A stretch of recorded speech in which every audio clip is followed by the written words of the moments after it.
Welcome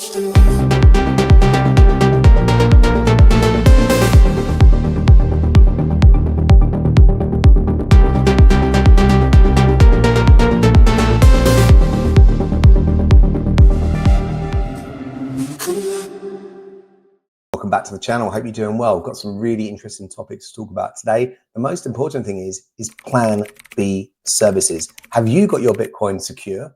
And if you have, how? And if you haven't, why not? Is the killer question. So we all know about cold storage. We're going to be talking through cold storage. We're going to be looking at the foundation of sovereignty with Bitcoin, multi-sig storage. We're going to have a little recap on, but also looking at secure locations as well.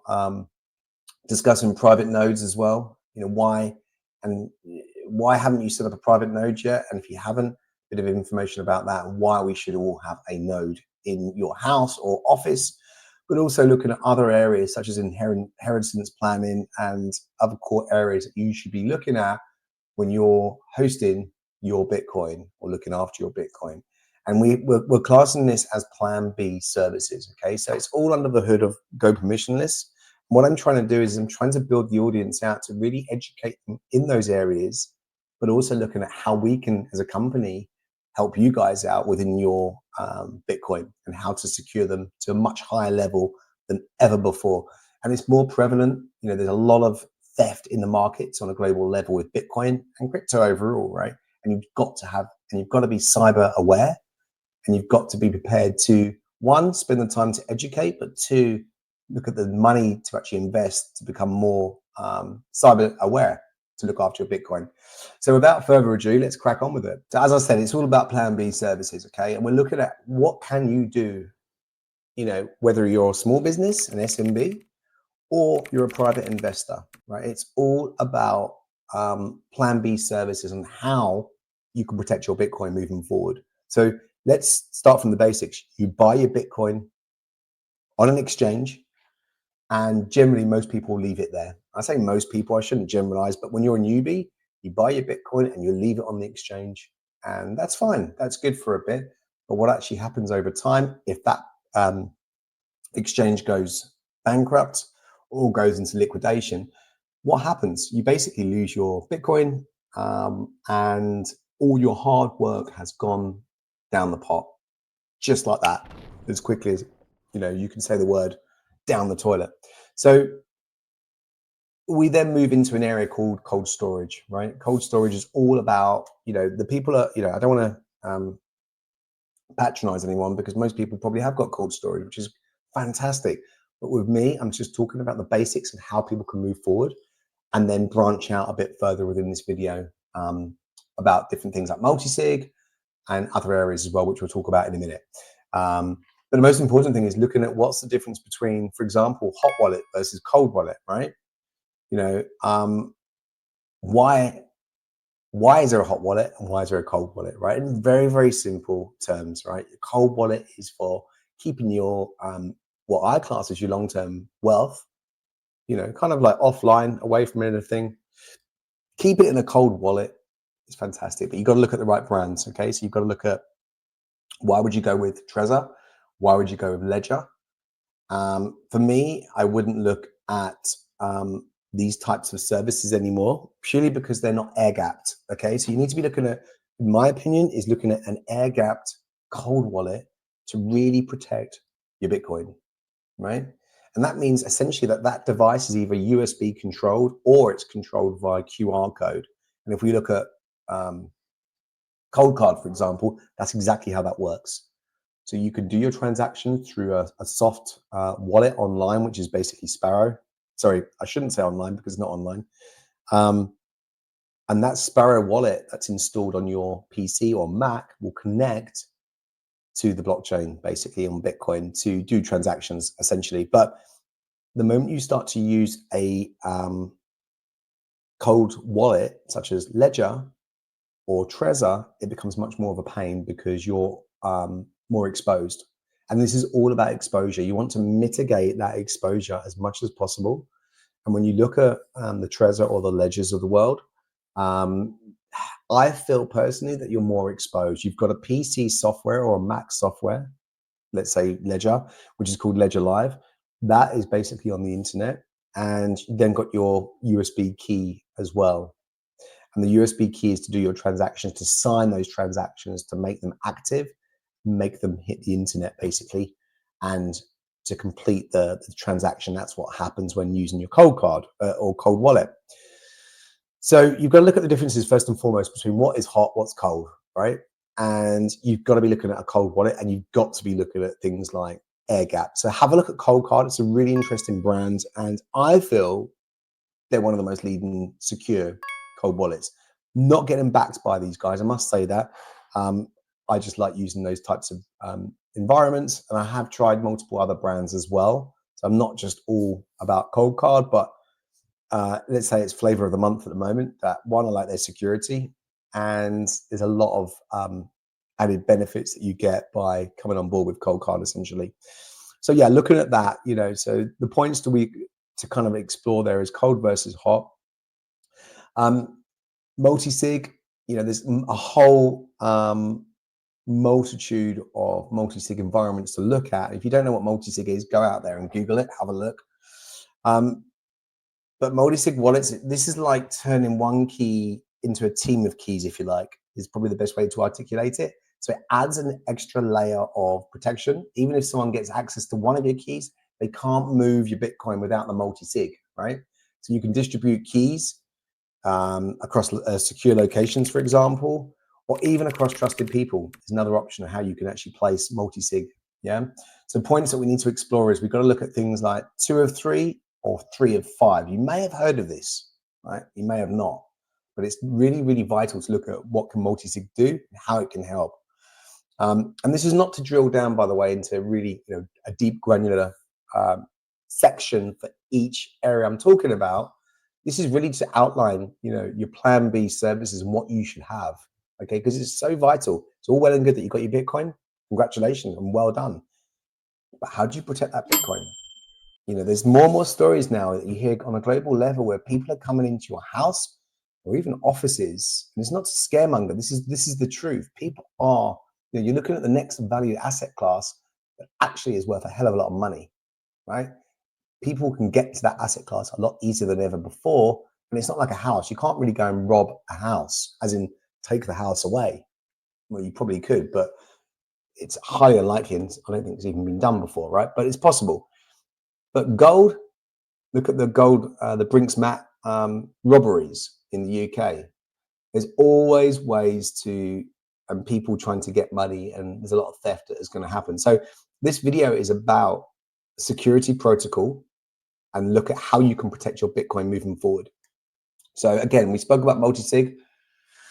The other thing is, you know, your cold wallets are backed by keys, right? You need to look at, it's really vital. And I can't stress this enough. I had a client recently we're doing some work with basically on an international level. They've got a few businesses mapped across Australia, Europe, and Asia. And they've got Bitcoin on the balance sheet, okay? And they want to protect that Bitcoin to a high level. So they came to me because they've got a common interest. And I talk about these types of videos on how we can secure Bitcoin. And this particular client in mind wanted to look at how they can take the security up a level, but also map out the security. You know, you need to have the mapping of how your Bitcoin is basically distributed, how it's secured, and where it's stored. For example, if it's cold wallet, soft wallet, and it needs to be all documented in the right way, but stored away in a very, very secure location. Maybe that be a vault somewhere. And even then, you've got to look at vaults and look at how secure can that vault be. So if you have got, you know, Bitcoin that is on cold storage, think about it for a minute and think, right, where are my keys? How should my keys be stored? For example, some people will split their seed phrase. So they might have half a seed phrase in one area, half a seed phrase in another. Now, I don't like that position because if one location does go up, then like in a fire, it could be problematic. So what this is really about is to identify how you can potentially protect your Bitcoin with different areas, okay? So it's worth looking at, you know, the end goal is to store an offline version, an offsite version of your keys somewhere. Maybe you have it in 2 locations, right? But also, you know, you need to look at when you store seed phrases, make sure you've got a metal plate. Okay, you can buy these metal plates if you haven't seen them already, and they will basically, I think I've used ones in the past with clients. I can bring it up for you, which they're quite good. They're about £70. They're about $90, I guess, or depends where you are in the world. But essentially what it will do is it will give you the advantage of actually storing the seed phrase. Let me just bring up a share screen on this so you can see what I'm talking about. There you go. So essentially, this is a really, really strong way of actually putting your seed phrase into a fireproof casing, which then has your seed phrase or the first few letters of the seed phrase. You can then store that somewhere in it. Maybe it's a secure lockup somewhere in the world, or you have that across multiple locations in different safe houses, for example, in a safe. There's a whole multitude of ways that you can look at how you can basically, protect your seed phrase essentially. But you've got to have this information first to map out a design. It's like creating an architecture. You've got to look at what's the best way to secure that. It's really, really interesting because if you don't have these areas in place, what can happen is you can lose sight of your protection, and the Bitcoin essentially is not really looked after, and you leave yourself, most importantly, really exposed. So really, really be careful about this. Look at all these areas that I've spoken about. Do some extra research into it. If you get stuck, if you feel like you want to give me a call, give me a shout. Do a direct message to me. I can try and help you out. But it's really important to get these areas, excuse me, fundamentally mapped out. Ideally before you even go into Bitcoin, but in a realistic world, it doesn't happen. Right? You go into Bitcoin, you fall into Bitcoin, literally, and you fall in love with Bitcoin. And then what happens then afterwards? You want to learn how to protect your Bitcoin. So again, it's all about plan B services. How can you protect your Bitcoin from someone knocking at your door one day and saying, look, I know you've got Bitcoin, right? But you need to protect yourself from that. You need to have a way of resilience and failover, right? In protecting your keys, but also your asset overall, okay? So let me just talk about the secure key locations again, because we spoke about this briefly, and looking at,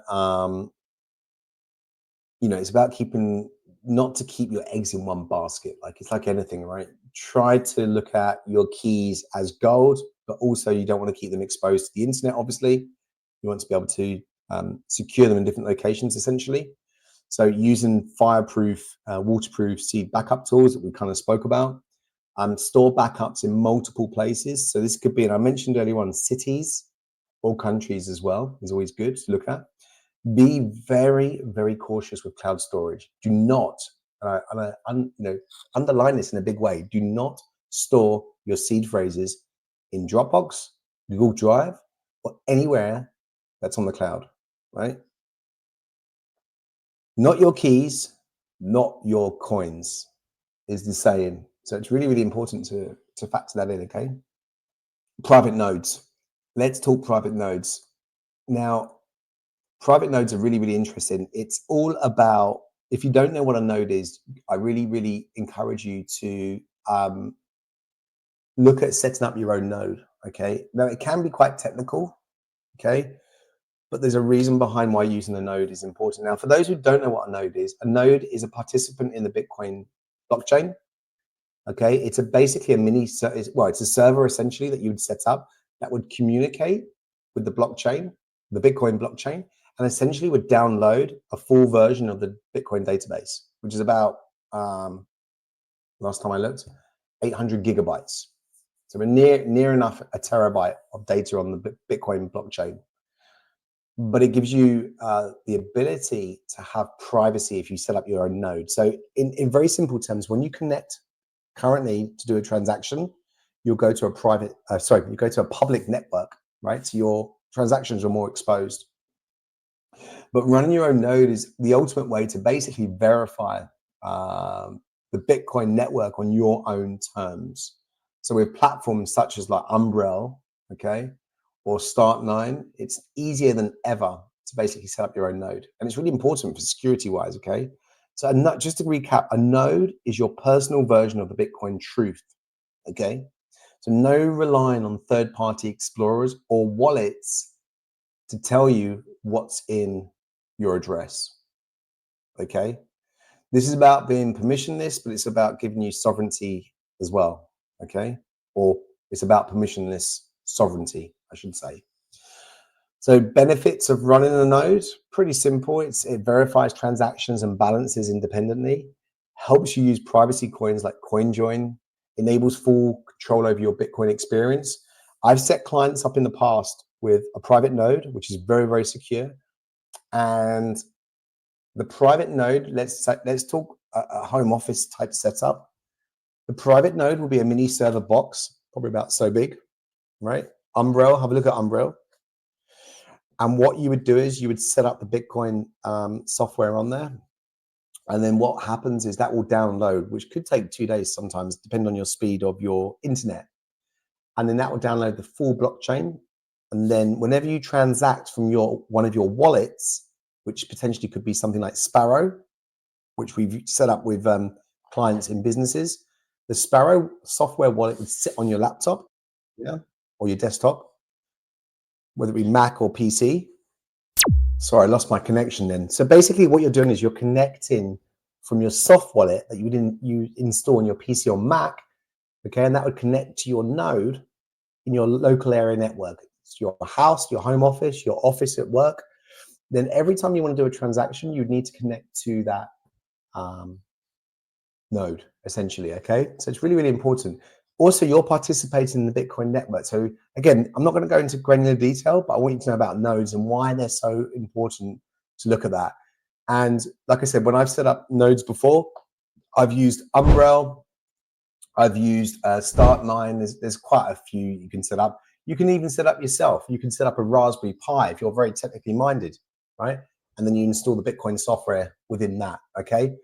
But again, it's all about verifying transactions and balances independently, okay? But, you know, you are doing this behind your own node, okay? So you're not on a public network here. You're on your local network transacting with the Bitcoin blockchain, essentially. So yeah, a little bit about that, which is really, really vital. Again, this is all about studying these areas. These are pointers to give to you. Study them, go off on Google, go down a rabbit hole, study it further, okay? So other essential Plan B services, let's widen the lens a little bit and let's look at sovereignty isn't just about the hardware and tech. It's also about the preparedness, if you like, getting your technology ready, understanding everything, how you can better protect your Bitcoin moving forward. Because that's the killer. That's the killer here. It's about how can you protect yourself and protect all that effort and energy that you've done to get your Bitcoin, right? What you don't want is someone taking it last minute and going, right, they've got access to your Bitcoin, you've made a complete faux pas, and people have got access to your Bitcoin overall, right? You worked hard, you've stressed, blood, sweat, and tears to get your Bitcoin. Now you need to protect it. And it's all about Plan B services, okay? It's just education, right? Once you've got that education, then you can go, right, now I know how I need to set up this network. This is what I've got to set up to become more astute in my Plan B services, okay? Because you want to go permissionless in life. This is what this is about. But how do you do that to protect your Bitcoin, right? The other thing is to look at is Bitcoin inheritance planning. Now, there's a few platforms that are coming up over the years where you can actually participate in inheritance planning. So, you know, like for example, if you've got all this information now, you've got this new structure, you've got a node set up, private node, you've got a really good cold wallet set up with, for example, Coldcard, right? You've got your keys stored in multiple locations that are very secure, and you've got them secured in a metal plate that is fireproof, okay? You're already on a journey to protect your Bitcoin to much higher levels than most people ever have, okay? And you've got to think about this. If you're doing self-sovereignty, you've got to protect your Bitcoin to the highest level, okay? Can't stress it enough. So Bitcoin inheritance planning is a really, really important part, but the most important part is to go in order it. Everything is like an order, okay? You need to set up your node. You've got to have your node set up. You've got to have a decent cold wallet set up. And then you've got to have the tools and everything mapped out securely to know what would you do in an emergency. For example, if you died tomorrow, God forbid, or you had an accident and you need to get access to that, does your partner or does your family office or the office that you work within, do you have this all mapped out in a really good strategy that you can pass on to people moving forward, right? Because that's the critical thing. It's all well and good getting your Bitcoin, right, and storing that Bitcoin safely. How do you pass that information on to other people to maybe get access to it for maybe inheritance planning or emergency access, for example? Also looking at privacy tools. So things like we spoke about it earlier on, and CoinJoin, right? To break there's different options here that you can look at within privacy tools, but it's really, really important to look at. Don't, for example, reuse addresses. Consider privacy wallets as well, you know, when you're installing or when you're transacting, sorry, with Bitcoin.